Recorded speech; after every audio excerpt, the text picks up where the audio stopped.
भारतासारख्या देशात लोकसंख्या वाढ ही समस्या मानली जाते, पण जगात एक असा देश आहे जिथे सरकारनं चक्क धोरण काढलंय की मुलं जन्माला घाला आणि करमुक्त व्हा.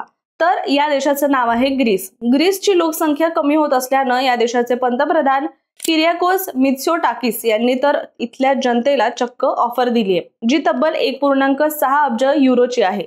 या नवीन धोरणानुसार ज्यांच्या घरात 4 मुलं असतील त्यांना कर भरावा लागणार नाहीये, म्हणजेच ते कुटुंब करमुक्त होईल. शिवाय 2026 पासून हा नियम लागू होणार आहे. तसेच ज्या छोट्या गावांमध्ये 1500 पेक्षा कमी लोकसंख्या आहे तिथे राहणाऱ्यांना अजून कर सवलत मिळेल.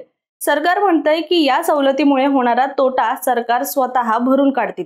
याशिवाय लोकसंख्या वाढीसाठी अनेक उपाय या देशानं याआधी सुद्धा केलेले आहेत.